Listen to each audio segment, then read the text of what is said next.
আসসালামু আলাইকুম। আজকে আমরা মেকানিক্স অফ মেশিনারি 2 সুপারভাইজিং এর ক্লাস 4 নিয়ে আলোচনা করব। আজকে আমরা মেইনলি একটা ব্রেকের ম্যাথ করব, হ্যাঁ? তো আপনারা বলতে পারেন যে স্যার ব্রেকের ম্যাথ তো থিওরি বুঝালেন না, এখন একটা ম্যাথ করাচ্ছেন। তো ব্রেকের ম্যাথটা কাইন্ড অফ গিয়ারের যে বেসিক সূত্রটা আমরা পড়ছিলাম ওইখান থেকেই আছে, কিছু এক্সট্রা জিনিস আছে এটা আমরা ম্যাথের সাহায্যে বুঝবো। ঠিক আছে? যেহেতু এটা সুপারভাইজিং কোর্স, সো আমরা মেইনলি ম্যাথ নিয়ে এবং কিছু কিছু থিওরি নিয়ে আলোচনা করব। মেইন কোর্স যেহেতু না। ওকে? তো এখানে দেখেন আমাদের কোশ্চেনে প্রথমে কি দিছে দেখেন। এটা একটা সিম্পল ব্রেক। আমি আগে ব্রেক জিনিসটা বুঝাই। এটা হলো আপনার ব্রেক, যে ইয়াটা থাকে, কি জানি ব্যান্ড ব্রেকটা থাকে, সেটা শ্যাফট। ঠিক আছে?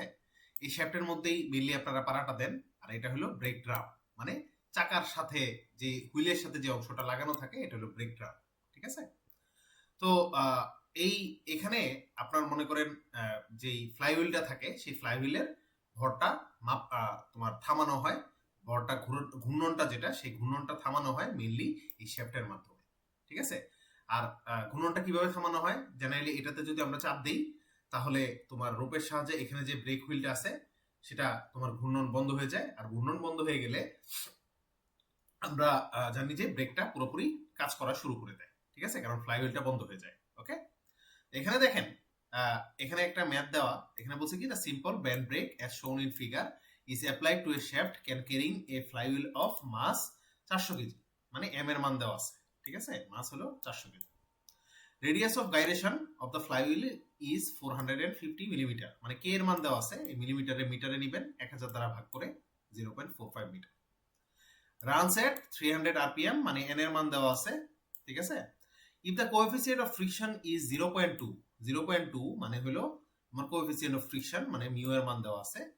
তাহলে আমাকে বলছে আবার ব্রেক ড্রামের যে ডায়ামিটার এটা 240 মিলিমিটার। ব্রেক ড্রামের ডায়ামিটার আপনাদের কিন্তু এই পরীক্ষায় চিত্র দেওয়া থাকবে, হ্যাঁ? তো 240 মিলিমিটার মানে এই যে ব্রেক ড্রাম, যেটা গোল আকৃতির যে জিনিসটা আপনারা জানেন, সেটার যেই ডায়ামিটারটা আছে এটা হলো 240 মিলিমিটার দেওয়া। তো এটা যদি 240 মিলিমিটার হয় তাহলে এটা রেডিয়াস কত হবে? অর্ধেক না? এই যে এতটুকু রেডিয়াস না? 2 দ্বারা ভাগ করলে কত আসে? 120 মিলিমিটার। 1000 দ্বারা ভাগ করলে মিটারে নিলে 0.12 মিটার আসে। ঠিক আছে? এখন আমরা আমাদের প্রথমে যে কোশ্চেনটা বলছে, if the torque applied due to a hand load of 100 newton, তাহলে তোমার এই যে 100 নিউটন যখন আমরা এই শ্যাফটের মধ্যে প্রয়োগ করলাম, তাহলে যে টর্কটা ক্রিয়েট হলো বা টর্কটা এই ব্রেকডামের মধ্যে অ্যাপ্লাই করা হলো, সেই ভ্যালুটা তোমাকে বের করতে বলছে। এখানে খেয়াল করো, দুইটা রশি আছে। ঠিক আছে? রোপ আছে, একটা হলো T1, একটা T2। কারণ T1 এবং T2 এর ফলে এই দুইটা রোপের কারণে দুইটা টান বল কাজ করে, T1 এবং T2। আর আমরা জানি কি, দুইটা টান বল যদি কাজ করে তাহলে টোটাল যে টর্ক এটা বের করার সূত্র হলো, দুইটা ফোর্স যে আছে এখানে, যেহেতু দুইটা ফোর্স আমরা T1 এবং T2 দ্বারা ডিনোট করছি, ধরলাম T1 টা ধনাত্মক, তাহলে T1 মাইনাস T2 ইন্টু যদি আমরা এই যে ড্রামের যে রেডিয়াসটা আছে এটার সাথে গুণ দেই, তাহলে আমাদের টোটাল যে টর্কটা দরকার সেই টর্কের মানটা বের হয়ে যাবে। আশা করি বুঝতে পারছেন। তো এই T1 এবং T2 যে ফোর্সটা আছে এটা বের করব কিভাবে? মনে আছে ফার্স্ট ক্লাসে আমরা একটা সূত্র শিখছিলাম, T1 divided by T2 is equal to e to the power mu theta. মনে আছে? যেখানে T1 টা হলো হাই টর্ক আর T2 টা কি লো টর্ক। ওই যে গিয়ারের ক্ষেত্রে করছিলাম। আর মিউ এর মানটা কি? Friction of coefficient. থিটা হলো অ্যাঙ্গেল অফ ল্যাপিং। আচ্ছা, ভালো কথা, অ্যাঙ্গেল অফ ল্যাপিং মানে জিনিসটা কি বুঝেন? ল্যাপিং মানে হলো এখানে দেখেন দুইটা রশি, একটা হলো এটা, একটা হলো এই যে এটা।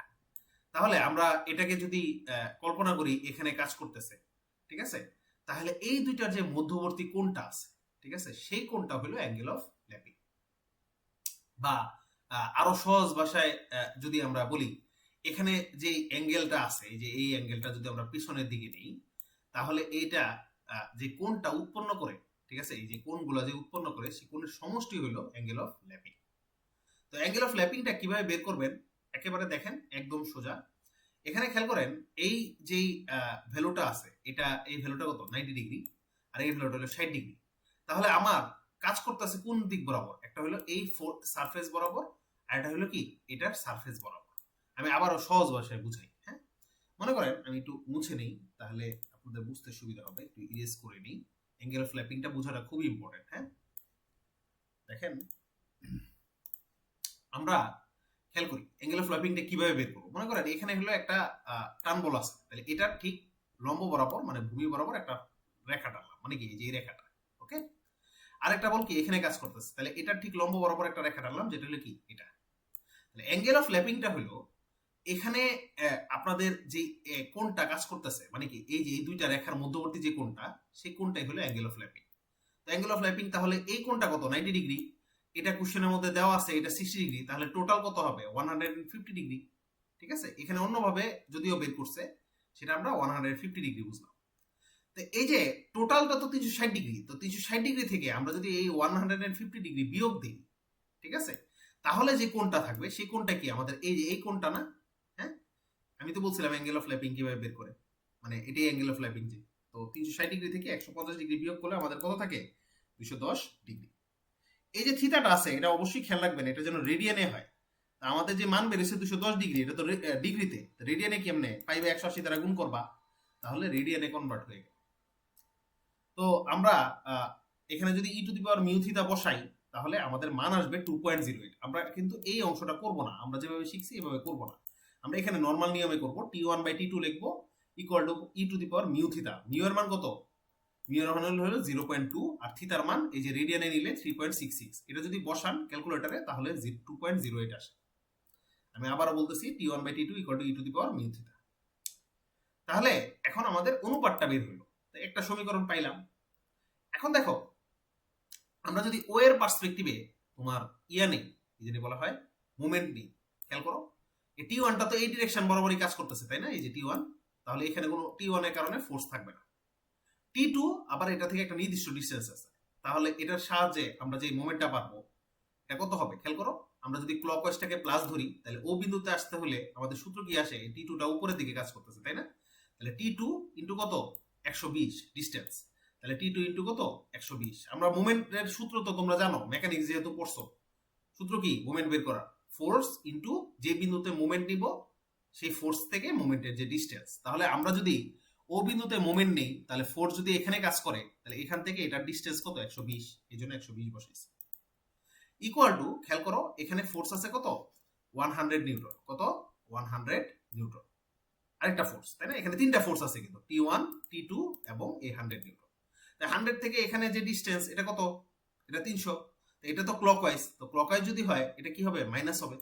তো বাম পাশে মাইনাস হবে, ডান পাশে নিলে প্লাস হয়ে যাবে, এই জন্য 100 ইন্টু 300, এই যে 100 নিউটন, আর এখানে ডিস্টেন্স হইলো কত, 300। তাহলে এখান থেকে টি1 এর মান বের হয়ে যাবে, খেয়াল করো এখানে যদি কাটাকাটি করো, তাহলে টি1 এর মান বের হবে কত, এই যে টি1 এর মান তোমার এখান থেকে বের হয়ে যাবে 30,000 নিউটন। ঠিক আছে, তো এখানে যদি টি1 এর মানটা তুমি এখানে যদি বসায় দাও 1 নম্বর সমীকরণে, তাহলে বলো তো টি2 পাইবা না, পাইবা নাকি পাইবা না, অবশ্যই পাইবা। ঠিক আছে, তাহলে আমরা টি2 পাইলাম। ঠিক আছে, এই যে দেখো টি2 এর মানটা আমরা পেয়ে গেলাম। ওকে, খুবই সোজা।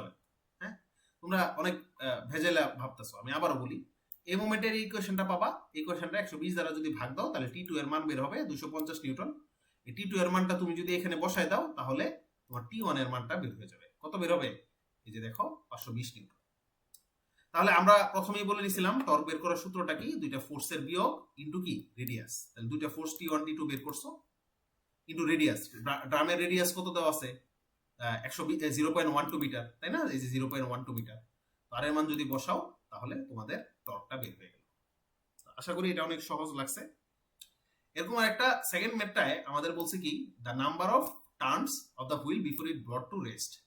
মানে হলো এই যে আমরা যখন এটাতে 100 নিউটন ফোর্স দিব, তখন এই ড্রামটা তো একটু নির্দিষ্ট দিকে ঘোরার পরে তারপর এটা ব্রেক নিবে, তাই না। এখানে এই যে আমাদের বলছে এই যে যখন ফোর্সটা দিলাম, সেই ফোর্স দেওয়ার পরে কতগুলা টার্ন, মানে এই যে ড্রামটা কতগুলা টার্ন নিল থামার আগে, সেটা তোমাকে বের করতে বলছে। তো এটা বের করার নিয়ম খুবই সোজা। আগে আমরা বের করব জেনারেলি আমাদের এই যে ড্রামটা যে রোটেট করতেছে, এটার ফলে কাইনেটিক এনার্জি কি টাইপের প্রডিউস হবে। তো বস্তুটা যেহেতু ঘুরতেছে, তাহলে এখানের কাইনেটিক এনার্জি নিশ্চয়ই হাফ এম বি স্কোয়ার হবে না, এখানে কাইনেটিক এনার্জি হবে তার ঘূর্ণন গতিশক্তি, মানে half I omega square. I তো আমরা জানি মাস মোমেন্ট অফ ইনার্শিয়া, বের করার সূত্র হলো এম কে স্কোয়ার। তো তুমি এম এর মান জানো, কে এর মান জানো, ওমেগার মানও তুমি জানো, ওই যে টয়েস বাই এন বাই 60। এই যে দেখো সব দেওয়া আছে, এই যে দেখো ওমেগার মান দেওয়া আছে, তারপর এম এর মান দেওয়া, কে এর মান দেওয়া। ঠিক আছে, তাহলে তোমার কি কাইনেটিক এনার্জি বের হয়ে গেল। এখন এই ড্রামটা থামানোর জন্য আমাদের কি এই কাইনেটিক এনার্জির বিরুদ্ধে কাজ করতে হবে না, নাকি?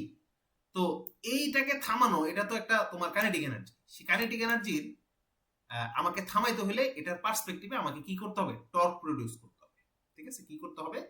টর্ক দিতে হবে। সেই টর্ক দেওয়ার পরে সেটা অবশ্যই একটা নির্দিষ্ট ঘূর্ণন হবে। সেই ঘূর্ণনটা বের করার সূত্র কি? Twice pi N. মানে তোমার এই যে তোমার কাইনেটিক এনার্জি আছে, কাইনেটিক এনার্জি থামানোর জন্য এই এতটুকু তোমার টোটাল ফোর্স প্রয়োগ করতে হবে বা এনার্জি প্রয়োগ করতে হবে। এখন কথা হলো, স্যার এটা করতে আইছে, আমরা তো এটা নিয়ম জানি না। ঠিক আছে, তো খুবই সিম্পল। আমরা জানি কি, একবার যদি ঘুরে কোনো বস্তু, একবার ঘুরলে এটা কত ডিগ্রি অতিক্রম করে? 360 ডিগ্রি অতিক্রম করে। তাহলে এন সংখ্যক বার ওই ড্রামটা যদি ঘুরে, তাহলে টোটাল কত দূরত্ব অতিক্রম করবে? টয়েস বাই এন। একটার জন্য যদি টর্ক টি হয়, তাহলে এন সংখ্যকের জন্য টোটাল টর্ক কত হবে? টয়েস বাই এন। মানে কি, এই কাইনেটিক এনার্জিটা থামানোর জন্য এতটুকু বার ঘুরে সেই কাইনেটিক এনার্জিটা তার আমার কি হচ্ছে? প্রডিউস হচ্ছে। তাহলে টিবি ইন্টু কি? টয়েস বাই এন। টিবি এর মান তো আমরা বের করছি 32.4, নাকি বের করি নেই? বের করছি তো। এর আগের ম্যাথেই তো এই যে দেখো, এই যে টিবি এর মান আমরা চাইছি টোটাল ব্রেকিং যে টর্ক, সেটা তো বের করছি। তো টিবি এর মান বসাই, বা এই যে এন যেটা, এই যে এন যেটা, সেই এনটাই তো আমার কত সংখ্যক বার এই ড্রামটা থামার পরে ঘুরতেছে, এই এন এর মান। তো এখানে যদি সব ক্যালকুলেশন বসায় দাও, দেখো এন এর মান বের হয়ে গেছে 196.5। মানে সে 196 বার ঘুরছে এবং হাফ ঘোরার পরে তোমার এই ব্রেক ড্রামটা থেমে গেছে। আশা করি বুঝতে পারছো। তারপর 3 নাম্বার কোশ্চেনে বলছে time required to bring the wheel to rest. মানে পুরোপুরি ড্রাম তো থামলেই হুইল থেমে যায় না। হুইলটা তো কিছু দূরত্ব যাওয়া, আমাদের নিয়ম কি আমরা বলো তো? প্রথমে আমি ব্রেক চাপলাম, ব্রেক চাপার ফলে এর সাথে যে ব্রেক ড্রামটা আছে এটা থামবে, আর ব্রেক ড্রামটা থামলে এর কিছুক্ষণ পরেই হুইলটা থেমে যাবে, তাই না? খুবই কম সময়। এখন আমি তো এই ব্রেক ড্রাম থামানোর পূর্বে কতবার ঘুরছে এটা বের করলাম, এই যে 196.5। এখন এই ব্রেকডাউন থামার পরে আমাদের কি হুইল থামবে না? সেই হুইলটা কত সেকেন্ড পরে থামবে এটা আমাকে বের করতে হবে। তো এটা বের করার সূত্র হলো খুবই simple, small N divided by capital N. Small এনটা হলো ওই ব্রেকডাউনটা কয়বার ঘুরছে, ডিভাইডেড বাই হুইলের যে ডায়ামিটার আরপিএমটা আছে, সেই আরপিএমটা দিয়ে তোমাকে কি করতে হবে? ভাগ দিতে হবে। তো স্মল এন এর মান তো আমরা পাইছি কত? এই যে 196.5। ক্যাপিটাল এন এর মান এই যে কোশ্চেনের মধ্যে দেওয়া আছে 300 আরপিএম। ঠিক আছে, তাহলে আমরা যদি 300 দ্বারা ভাগ দিই, যেহেতু আরপিএম, তাহলে আমাদের অ্যান্সারটা আসবে কি? মিনিটে আসবে। এই মিনিটটারে তোমরা 1 মিনিট সমান 60 সেকেন্ড যদি গুণ দাও, তাহলে তোমার কি এসে পড়বে? Time required to bring the wheel to rest বের হয়ে যাবে। তো এটা একটু কমপ্লেক্স ম্যাথ, একটু বড় ম্যাথ। সো ভিডিওটা তোমরা বারবার দেখবা, আশা করি ক্লিয়ার হবে। আমি একদম সূক্ষ্মভাবে বোঝানোর ট্রাই করছি, কারণ সুপারভাইজিং কোর্সে জেনারেলি এভাবে ডিটেলসে বোঝানোর সময় থাকে না, কারণ এটা মেইন কোর্স না। তো আমি চেষ্টা করছি যতটুকু ভাবে তোমাদের বোঝানো যায়। বারবার তোমরা ভিডিওটা দেখবা, আশা করি বুঝতে পারছো। আসসালামু আলাইকুম।